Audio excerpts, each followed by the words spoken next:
Playing on your country's national team is one of the most important things that a young basketball player can do for his or her career. And I'm going to explain why in this video. I've broken this video down into 5 easy chapters so you can feel free to bounce around and skip to chapters and come back as necessary. The table of contents are timestamped in the description area below for easy access. So first, what is a national team? A national team is a team comprised of players who are from a specific country and hold nationality from that country and are deemed to be the best players to represent that country in international play. You don't have to have been born in that country. If you have parents or grandparents that are from that country, you could get your passport through them. Depending on what country you're from, it'll be a harder or easier process. Me personally, I'm Eritrean, so my process took years. I wouldn't recommend. But if you're from a country with a more stable government and things are running smoothly, then it shouldn't take too long. So something to keep in mind is if you get your passport over the age of 16, then you're considered a marked player. This isn't the most ideal position to be in because every roster only has room for 1 marked player. Therefore, there's lots of competition for guys who are fighting to get that 1 spot. However, having the passport and being a marked player puts you at an advantage over somebody who, of course, doesn't have the passport to begin with, and they can't even, fight for this spot or any other spot. So in terms of exposure and recruitment, you gotta just look at it for what it is. It's the best players from individual countries that are coming together and competing against each other to show who's the better country. For that reason, this is a hotbed for college scouts, for professional scouts, agents, recruiters. These guys are all looking for the best players in these competitions and hoping to keep tabs on them, to recruit them to play at their college or professionally one day. Because in theory, these players are technically the best in basketball, so it only makes sense that these coaches, these recruiters, these evaluators are there in full force trying to make sure that they can get one of these guys. So another thing that comes with the territory is the media coverage.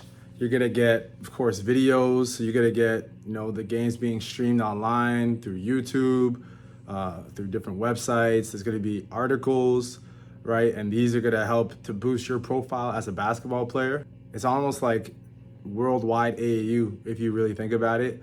You see the Ball is Life, you see all that for the AAU players, but for the national level, this is like on another level. It's like the whole country is behind you, and then if you beat another country, then all of a sudden that everybody from that country who supports basketball knows about you. And the more countries you beat, you're just getting so much, coverage on you. So it's a big deal and it'll get you a lot of attention. So from a professional standpoint, your coaches, your trainers, the guys who are on the staff are gonna naturally have a lot of experience, a lot of connections, because for them to even be in the position to be able to coach you, they had to separate themselves from a crowd of coaches, right? To represent a country, you gotta have a really good resume. And with resume comes, other people who know who you are, if you're trying to get to the college level, they're gonna have probably sent guys in the past to colleges. Professionally, they probably sent guys to the professional level. So these guys are well connected, and so it's gonna really help your career going forward after playing on the national stage. And of course, having these guys to vouch for you, their word means a lot in basketball, most of these coaches. So, it's definitely a good idea to, of course, play well, play as hard as you can, and then just, be respectful to your coach, be a guy that he would want to vouch for. Now, your teammates can be very, very helpful, right? You guys can help each other. Everybody knows somebody or something or some information out there that can help the next guy. So, and then of course, some guys will go on to high levels sooner than others. And so if you have a good connection with your teammates, you guys can help each other out, pull each other up, be there for each other, and use your resources amongst each other. So you're playing against high-level guys. Your teammates are all high-level guys as well. So yes, I talked about the teammates, but the guys you play against too. Sometimes you might just play a great game. A guy might come up to you and talk to you, try to befriend you. It's really good to befriend as much guys as you can, and you guys can help each other. So don't have so much pride that you can't even make friends with the guys on the other teams, because that can come to play one day. Trust me, I've seen it happen for myself, for others. People know, somebody, something, somewhere. So the bigger your network is, the better. So I touched briefly on agents and scouts. They're going to be there in full force. They're going to want to monitor you, especially if you're younger. They're going to keep tabs on you, build a relationship with you. And when it's time for you to play at the professional level, they can be there to help you. So there's a lot of important eyes that are watching you perform. So it's really important to, play your best out there and hope that you could build connections with these guys that can, change your life one day. Another thing of note is the alumni. So if you're lucky enough to have played for a country that has a lot of good alumni, I've seen this play out firsthand when I played against Sudan. They had Luol Deng. Luol Deng played in the NBA, for those who don't know, and had a really good career. He's got connections at the prep school level, of course, the NBA level, the European level. And, it's just the guys who are playing for him, they know that if they play well, this guy has the connections to make things happen. So, if you know some of the alumni, it's always a good idea to reach out. They might reach out to you, especially if you're playing well. So, use that to your advantage, and who knows what they could do for you. So from a skill development and a competitive edge standpoint, one of the competitive advantages that you have playing at the international level is you're going to be exposed to different game styles, right? Like in the US, for example, if that's where you grew up in, you're going to see guys who are athletic, guys who love to score. For the most part, I'm not trying to generalize, but that's just the reality. A lot of guys, they play the same way. They watch the NBA. It's a lot of iso ball. That's what they're used to seeing, so they try to emulate that.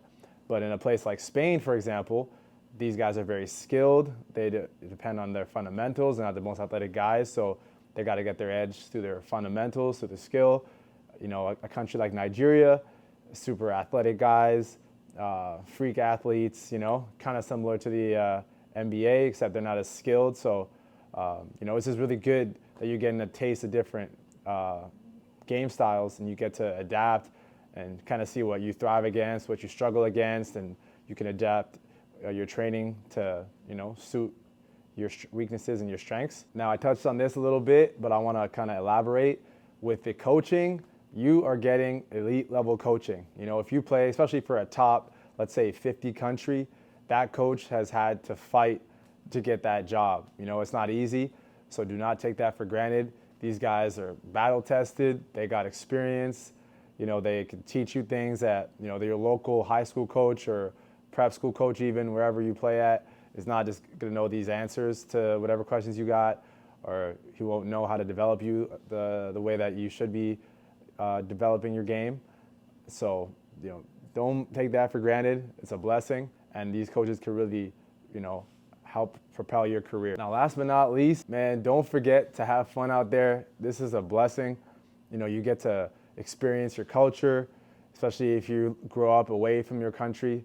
It's a blessing. You get the bonds are a lot easier to form with guys who are, look like you, speak the same language as you. It's a great time. So enjoy it year in, year out. If you keep playing on the national team, you're going to see them again.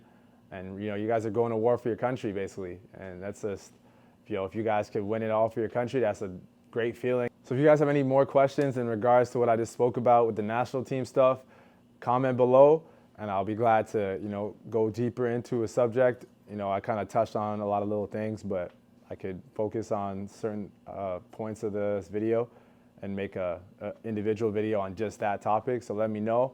Until then, enjoy the next video, whatever that's going to be about. Stay tuned. If you like basketball content, you want to be a pro, you want to be a collegiate basketball player, this is what this channel is, here to do, here to give you game. And I hope y'all all make it, man. Stay tuned.